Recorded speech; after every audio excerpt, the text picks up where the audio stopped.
Ah, Ellie, do you know what time it Yeah. is? It's time for the 2-minute Terminator! Yeah! Yay! Hit the music. What? That's the shortest intro you've ever done. Shut up. Shut up!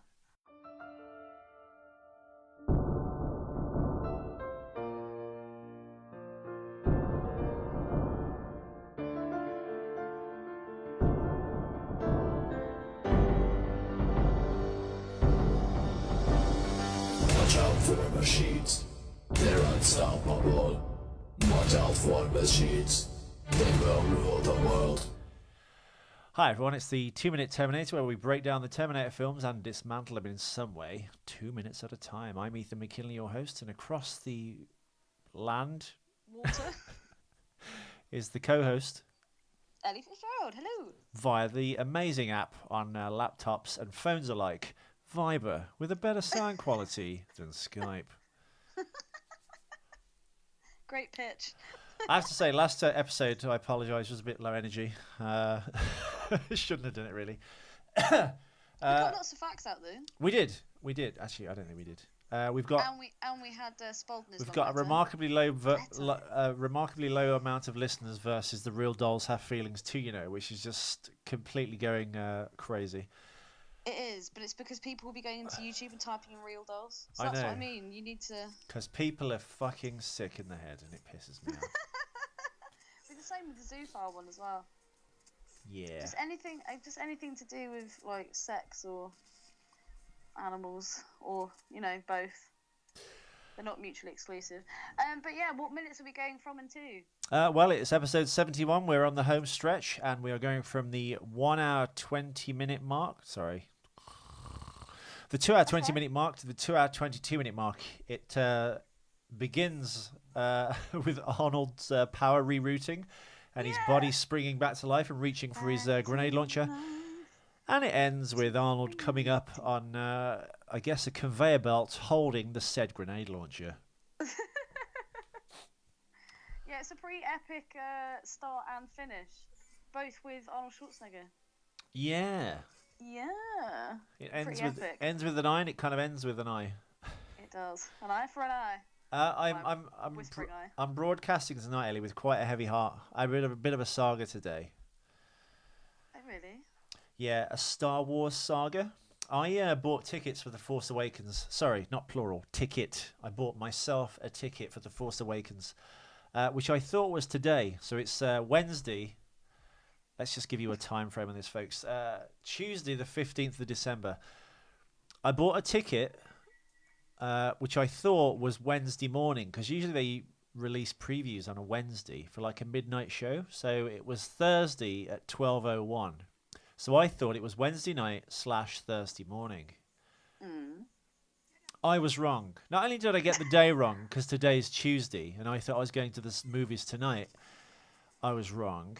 It's neither Wednesday night either, because Wednesday night at 12:01 is Thursday morning, and that's actually a day before that even. It's Thursday 12:01, according to their ticket, is actually Friday morning. Yeah. So it's a midnight show, Friday morning, basically. So I was like basically 3 days out. It's completely wrong. So I just refunded my ticket. Boo-hoo.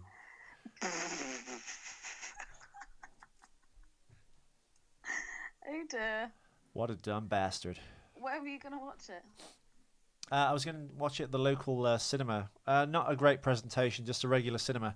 I was going to go and see it in IMAX, but here's the problem. And people around the world might know this. If you're an American listener, it won't really matter as such, because there's a thing we have in England called LIMAX, which is basically movie theatres trying to pass themselves off as IMAX, when actually they don't present the film in its 70mm glory on a giant screen. The only screen in the country, as far as I can know, according to my research, basically... Shut up, Arnold. He's dropping he's dropping he's dropping iron bars in the foundry. Shut up. Yeah, a lot of the cinemas that pretend in England to be IMAX aren't actually IMAX. They're called LIMAXs. They're just a big cinema screen, but in some cases not actually as big as a big cinema screen. So it's kind of a bunch of horseshit, and they charge a premium price. So the only place in England, if you really want to see something in IMAX on a giant screen in its true 70mm presentation, is the BFI IMAX cinema in Waterloo in London. Awesome. So bear And if that. you live in America, you're fucked. No, in America, I'm sure there's IMAX screens everywhere. It's a big country, and I guess they got the infrastructure and the people to actually fill those cinemas. I guess in England, you don't really have that. But I hope movie theaters and cinemas are taking note of that now, and they're going to start building or putting in the correct size screen. How did you get the day so wrong? I have no idea. I really don't. I'm shocked even with myself, because on the website it was just like, oh, it's Thursday at 001. So you'd think that's Wednesday night, Thursday morning, not Thursday night, Friday morning. They should just say Friday at 001, because that's actually the next day. Yeah, technically you're correct. I'd sue, personally. So technically I'm kind of right. For post-traumatic stress. I'll just see it Friday at Dorking Halls or something. Yeah, Dorking's pretty good. The sound's pretty awesome in there, actually. No, I mean, really, you need to see it in IMAX, I think. I've never even been to an IMAX. Apart from the fact that the screen's massive, is there anything else that makes it, like, awesome? Well, the screen is like a large, almost square, convex screen, and the screen is about 60 feet high. Fucking hell. So you must feel like you're in the movie. I feel like Borrower. It's almost like you're in a beach ball, and they've cut a front part of the beach ball off, and the screen has got a slight bow to it. So when you're looking at something 3D, although I've seen Prometheus, that was a mistake there. Oh, God. And it didn't really need to be in IMAX and on a screen that big, to be honest. So that didn't really benefit. The only thing that's actually really benefited from that, I feel, even though Avatar, yeah. I've not seen that thing, the Robert Zemeckis film. Is it The Wire, about the guy that walked between the Twin Towers, that French acrobat guy? Oh. Wow, I've never heard of that. Apparently you get actual vertigo if you see it on a giant screen. Or even Gravity, I understand. Jesus Christ. Even Gravity, I understand, has the correct effect if you see it in IMAX. Actually, I reckon Inception would be pretty good in there as well. Yeah, but I don't think Inception's actually 3D. Avatar... Inception. was it? I don't know. You couldn't believe what you were seeing in some ways. It was so real. I really looking. want to see it. Didn't you tell me that you can see it? They show it every now and again on an IMAX. No. No, not really. I think you'd bullshit. probably have to go and see it as a double bill when the next film comes out, which is 2017, Avatar 2: The Quest for More Money. Quick, Ethan. I like it.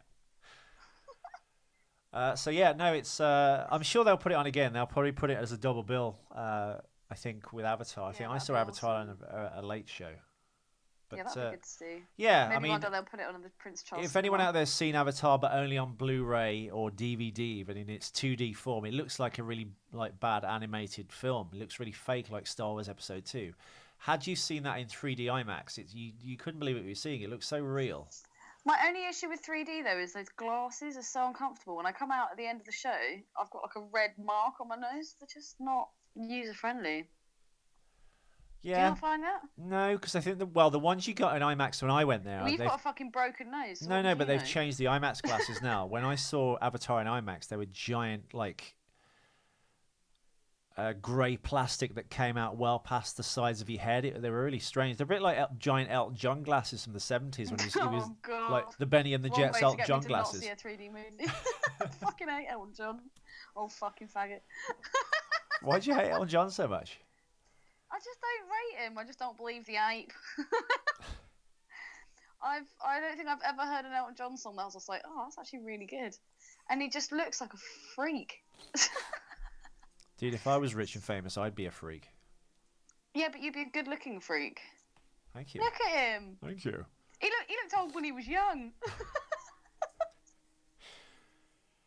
I will bomb you into the middle of next week. George Michael, he came. Boy George, he came. Oh, God. I am actually quoting Bo Selector. I haven't just completely lost my mind. So that was your day. Yeah. That's your tale of woe. Yeah. Awesome. So Ellie, seeing as the show is flying off, a rapid rate, everyone loves this show now. Let's discuss the actual film in question. I've been waiting for this moment. I needed to tell my Star Wars story. How I got it 3 days off the mark, I have no idea. That's got to be probably the most retarded thing that I know you've done. Yeah, but as I said, their 002 on a Thursday morning should actually be Friday morning at 12:02. There's not a lot of clarity in that, is there? They should just Anyone write. could have got confused. Why don't you just write Thursday midnight show? Just write Friday fucking morning. Thursday midnight show. But it's not. It's past midnight. Anyway, we are in fact Anyway, going I from digress. minutes 2 hours and 142 minutes to 144 minutes. I think that's the 2 hour 20 minute mark to the 2 hour 22 minute mark. Haha! So it's the hour and 40 minute mark. Do we have any facts, Ethan? Do you like facts? We do. I'm just. I think you should do. I think you should do fact attack tonight. Keep I'll put you on talking. the spot. Or maybe I can find some fake gun noises on my computer whilst Ethan rummages around I'm actually trying to find his notes, which are probably all skew if and wrong. What could you possibly be trying to get ready? I'm just trying to plug the laptop in because I've just noticed I've got 5% battery. Oh no! Oh yeah, I'm not actually on the I'm sure it will reboot itself an alternative power source. Pew pew sounds. Pew pew. Here we go. Violet Room. And that's PP. Ugh. Pew pew. How do you spell pew? P-W-W-E. There we go. Anyway, today's fact attack. Pew pew pew bang. Are you serious? That's out of the way now. Right, as we discussed, God. as we discussed in a Frick. as we discussed in a prior episode, this is actually the special edition we're watching, and we can see. I don't know. Well, you know what? I think this was actually in the theatrical version, and it's. Is this about the feet? Yeah. Is I that never saw that. This is the first time I've seen it. About 20 minutes ago. okay? I was like, what the fuck? Okay. Well, this is the special edition, so that's interesting. I don't remember seeing this at the cinema. I don't. Have you ever seen this version though, or have you just seen the feet for the first time as well? No. I've seen this and the Skynet version. That's the thing we have to watch. Oh, you've been here so sleepy. That's the thing we have to actually watch next week and go through all the bits. I think we should just do a full-length commentary on that, I think. Yeah. Yeah. I agree. Yeah. I agree. Yeah. So, what are the feet about? Why do you think that was included? Well, it's another. I guess it's like a continuation of the previous scene where you saw those kind of like the feet becoming part of the metal grating. I don't like the fact though that we've been given prior warning now that the one in front is actually the T1000, because I remember watching it and thinking when Sarah comes from behind, the real Sarah, kinky, I remember thinking that's blatantly the T1000 because of the way she moved, but then all of a sudden you realise actually no, it's not the case. But Yeah. the feet's a dead giveaway, so I think that actually kills the suspense. Boo! Well, no, I think it would kill the suspense. It would be good for suspense if John had the gun. He didn't know who to shoot. Ooh. I like that. But as one of the Sarahs has a gun, I mean, whoever's not got the gun's going to get by the farm, basically, isn't it? So, Yeah. yeah, so that ruins your theory. Well, fuck you. I can have an opinion. No, you But can't. You're wrong. Shut up. even so, you just shoot Sarah in the leg, and if she came out all like chrome, you'd be like, that's not my mom. You're not my dad. I've got a really funny story about that. Actually, it's not really funny, but my housemate Martin, he's got a couple of nephews, and he took them to the park, and they were running around and being little hoodlums. And then eventually, it came to them going back home, and Martin was calling one of his nephews, who's like 5, and he wouldn't come back. So Martin started chasing after him. So this little kid's dashed across the park, going, "You're not my dad." You'd be like, "What the fuck?" You don't want that being shouted at in this day and age. So yeah, it just made it massively look like Martin was some kind of like crazy paedophile. And he is. Pederast, sauce. You mentioned this in a previous episode, Ellie, when he waves his finger at Sarah as like a naughty naughty. Well, that's not going to work. One of my favourite things ever. Yeah. It's Really? the best gif I've ever seen. Yeah, it's a fucking classic moment. I've done that for fucking years. But I usually bite my lip at the same time. Now, this is a few episodes back, but we discussed this, wasn't it? You said that's something Robert Patrick came up with? I believe it was you that actually said that, but I'll take credit. I thought you told it to me. No. Let's just say I did though. I think my version of the film is flipped because Arnold's missing arm is actually on the his right arm is missing now, not his left. The one I'm watching, it's his right arm. Yeah, no, that's still there. I think my VLC image is flipped. It's okay. It doesn't really matter. Oh shit! Can it actually do that? Let's discuss Edward Furlong a little bit, as we've got a few moments left with the film. He's had a bit of a so fucking wet. Well, no, but he's had a bit of a troubled life, hasn't he? Yeah, but what about his troubled life? He's doing alright. Really? Yeah, of course he is. He's a tough kid. He was brought up on like a military base, wasn't he? And he's got this far. But yeah, I just don't understand why they make him so wet in this scene. No one else is like that. Granted, Sarah's hair's a bit... Well, it conveys the heat of the place that he's in, and also, I guess it looks really cool on camera. If you've got like some dry ass leaving me hair, like mattress stuffing, that's not gonna like. It's not gonna look good, is it? What? So let's make him look all wet and sexy. Yeah, well, he was with his big lips. Let's make that 10-year-old boy with big lips look really sexy. Yeah. Put some glycerin on him. Like, yeah, exactly. Well, there's that E-Bounds World video where it's this scene where Arnold Schwarzenegger wipes away the tear from his eye and he goes, I now know why you cry. But E-Bounds World have like looped it, so it looks like his head's just constantly going down, and then Arnold just wipes this tear that's meant to be jizz off his face. It's so funny. That's the one. I can hear the music. He was a gay Terminator.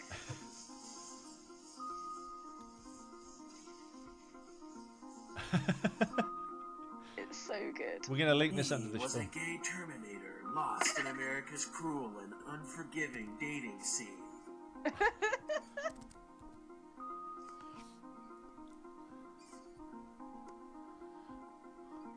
We'll link that under the actual. We'll link it under the video. It's so funny. What do you know? What the music is, Ellie?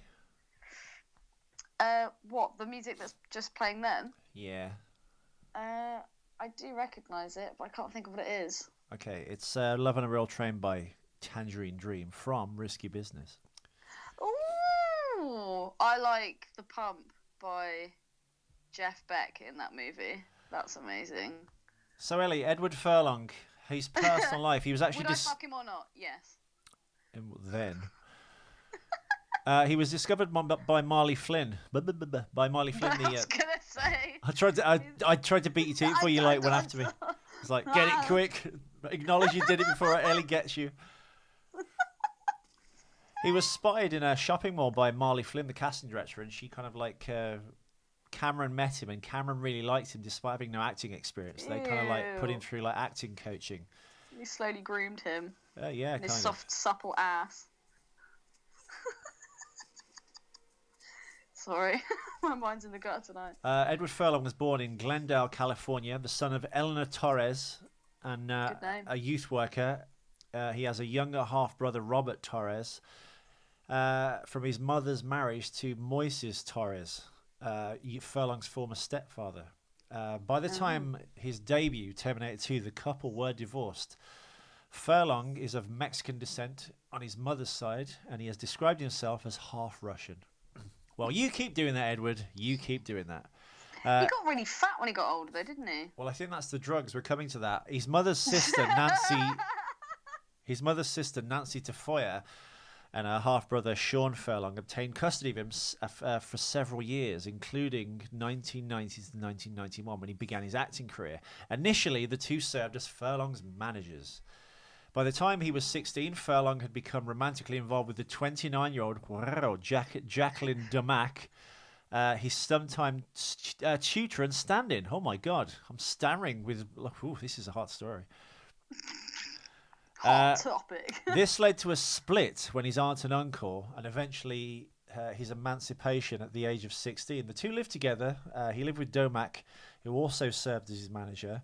They were engaged to be married but split in 1998. In 1999, Domac sued Furlong for money she claimed he owed her and was being withheld from him. A likely story. Primarily for her role as his manager. She also claimed physical abuse by Furlong. What's her name? Her name is... where is she? Damac. Jacqueline Damac. Jacqueline DeMac. So basically, he had a relationship with a 29-year-old woman when he was 16, and it lasted for about 7 years. 7 years? Yeah, That is quite a while. 1998. Let's see what Jacqueline DeMac looks like. Oh, jeez. Dude, have you typed in Edward Furlong into Google recently? Fucking hell. He's fucking terrible. Oh, sweet Jesus. Well, he's 38 he looks now. like Barney Gumble. Well, he is 38, and he's had like no, but dude, come on.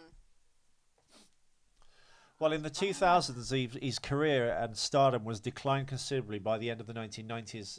Most of his subsequent films being released straight to DVD. Well, that's not good.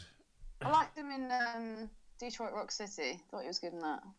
Well, he won a Saturn Award in 1991 for Terminator 2 for Best Young Actor. He was discovered, as I said, in part by Marley Flynn while visiting Pasadena Boys and Girls Club in September 1990. Not a mall, I apologise. Pasadena Boys and Girls Club. What is that, Boys Town? Sounds like a Chicken Hawk video. Sounds like Nambler. Boys escaping. Boys escaping? Oh my god. Yeah, no, he...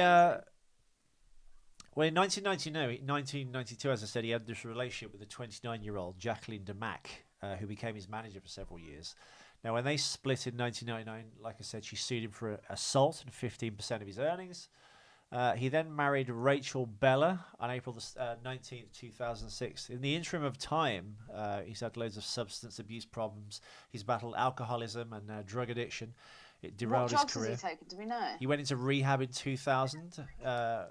So he said in December 2006, from the age of 22 to 26, he was on and off hard drugs, adding that I was a heroin and cocaine addict. Oh my God. Jesus. And that was really scary. In the same interview, he said, I don't even think about partying anymore. It seems lonely now. Running into clubs, going to clubs and doing coke. I have nightmares about doing hard drugs. I'll wake up and I'm like, did I relapse? However, having said that, in 2013, January 2013, he was arrested for a third time for domestic violence against his girlfriend, Monica Keener. And there was already a $30,000 warrant out for his arrest, stemming from one of the two previous incidents. Furlong was placed in jail and his bail was set at $50,000. In January the 15th, 2013, 2 days later, he pleaded not guilty to domestic violence and battery. His lawyer asked for the judge to reduce the bail, but this was declined, and Furlong was remained in jail until the hearing on January the 25th. He was fired from the film Other Plans, and he'd already been fired from another film, Misled, following his second arrest for domestic violence in November 2012. So, wow. He's a bit of a handful, Quite this colourful, kid. yeah. Now, do you think that? This young boy. Do you think that's because he was a child star of sorts, or because he was kind of from a bad background? I reckon it's probably a combination of the two. Yeah. I think whenever you get like a young child star, they always go a bit weird, don't they? Britney did. Who else? Christina Aguilera didn't really go nuts. She was like a child star. She was okay. Who else is a child star? Fucking who's the chick that played Dorothy in The Wizard of Oz? What's her fucking name? Liza Minnelli's mum. Judy Garland. Minnelli She was Senior. like a child star. Didn't she have she had a pretty fucked up adulthood. She was like massively depressed and an alcoholic. Yeah. There's loads of kids like fuck up. Well, the last thing he was in was a film called Macaulay Culkin. He's in a film called Star Trek Renegades, which is a Star Trek fan film. All right, Partridge. We laugh, but he's doing better than I am. So yeah, it's a bit of a sad story, really. Poor Shit. Edward. In some ways, though, Look he's very after much yourself, like. Eddie. In some ways, he's very much like John Connor. That's exactly what he was, wasn't he? I think John Connor was a little more successful than Edward Furlong. No offense. He was fostered by his he did brother. go on to like Stop Judgment Day. Yeah, but he was a foster child. He was a bit naughty. He was from a broken home of sorts. Do you reckon maybe that's why Cameron chose him? Because he thought he'll probably come across as the most true and realistic to the character because he is kind of that way inclined. Do you reckon he abused that? Do you reckon he saw this troubled little kid and thought, I know what I can do. I can abuse that and bomb him at the same time. Winning. Actually, maybe that's what sent him to drugs. Yeah. I was bummed into drug addiction. I think that's what happened to Elton John. Well, I think Elton John's story is more of excess, isn't it, really? Yeah. To be fair, I definitely would have gone to one of his parties, so I take it back, Elton. I've been to his house. Soz, not soz. What, one of his houses? No, he's got a big, I think a house called Lakeside. Big gay house? That he throws parties there. No, it's just a big, nice, rich person's house. Oh, have you worked there? I have, yeah. Are you going to elaborate on that? What was it like? What was the event? It was like it was an AIDS benefit basically. So there was loads of celebrities there. Chrissy Hine was there. Elton John, David Gandy. The list goes on. The list goes on. Were people doing drugs there? No. Have you worked a party where people are openly doing drugs? Yes, I was at a UNICEF event. That was the worst one I've ever been to. It was UNICEF. Ewan McGregor was singing with Robbie Williams for charity. The people that were there, I didn't see anyone actually doing anything. Hugh Grant was there. We were doing these cocktails. Well, we were doing these cocktails called Maces, which is basically tequila with the hottest chili sauce ever. Jesus Christ. As like a Halloween drink. It was a Halloween UNICEF party, and Hugh Grant was like, yeah, it tastes like fire. Hugh Grant was like, oh, what's this drink? I was like, it's Mace, sir. It's tequila with chili sauce. He's like, oh, okay. And he tried it. He went, it's revolting. I was like, well, I did warn you. It's revolting. Fucking snobs. Yeah, no, but it's like, it was chili and tequila. What do you want? See, if he'd been a real fucking boss, he'd have got a line of the fucking chili sauce out on the bar and sported it. Yeah. I reckon Mick Jag would have done that. Yeah, exactly. Yeah, fucking Mick with your glass and your beer. How Yeah. fucking rock and roll is that? You should have eaten the bottle. Eat bottles like this for breakfast. What do we think Cameron intended when he gets Sarah to almost shoot the T-1000 off the ledge? Do you reckon he wanted to trick the viewers into thinking, Sarah's going to do it. She's going to save the day. The heroic woman, but no. It was not meant to be. Well, no, I mean, it creates tension. Like, she was about... I mean, you kind of knew what was going to happen. He was getting closer to the edge of that, like, gantry above the molten pit. So it was kind of obvious where things were going to go. It's just when she ran out of bullets. This is why bullets. Yeah. And then Arnie shows up. He does the little heroic, finger wave. Amazing moment on the conveyor belt. It's not a conveyor belt. I don't know what it is. What is this factory again? I imagine it's some kind of steel factory. We work hard, we play hard. Well, it's pouring like molten metal into that big vat behind the T-1000 when he waves his finger. You know how he can become whatever his surroundings are or whatever he touches or sees or whatever? Yep. When she's shooting him and he's flying backwards towards that kind of chain and pole, like, handrail, why not when he gets to that point would he not just kind of morph into that? Because then that would stop him from falling in. Yeah, no, absolutely. And do you not think that the bullets close up pretty slowly? Yeah, they do. But, I mean, does it have to be quick? Can he not move whilst that's happening? Does he have to be, like... Does he have to be still? Because surely, if that was happening, you'd be like, right, well, I need to run towards this person before I get shot off the end. Yeah, if you're going to heal together already. Well, the main reason he doesn't move while the wounds close is because I guess back then you couldn't really the special effects weren't good enough that they could have him moving and that happening at the same time. Oh, okay. So that's why he always kind of like freezes in a sense.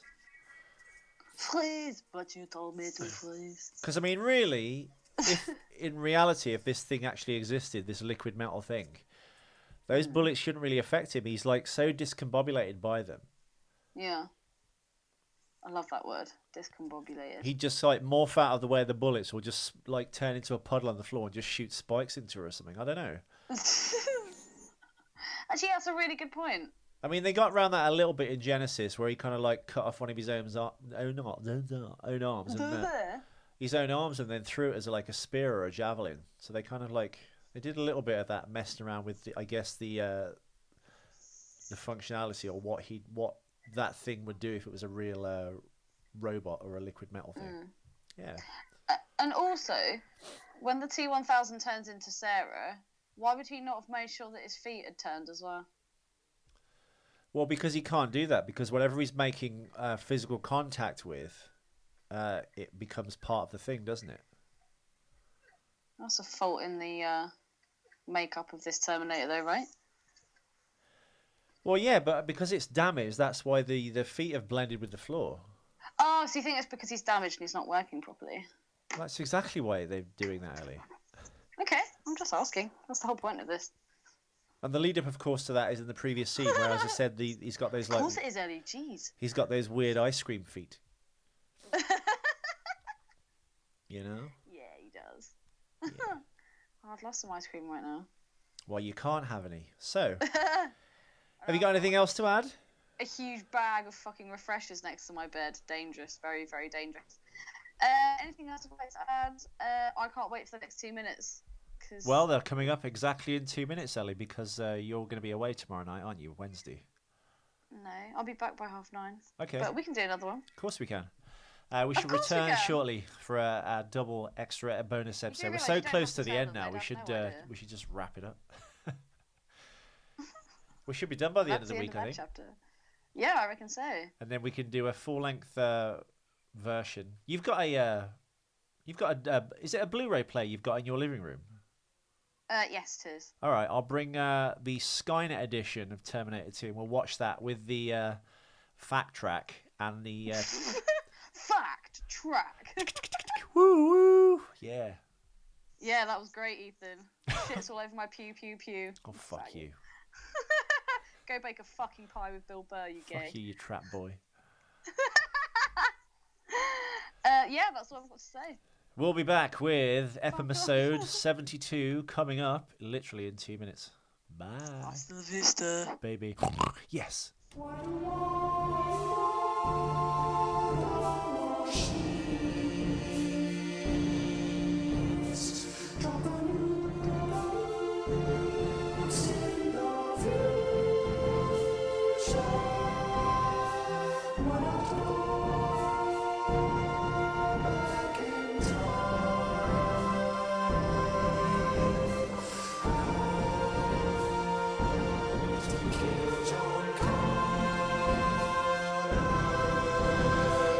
Watch out for machines.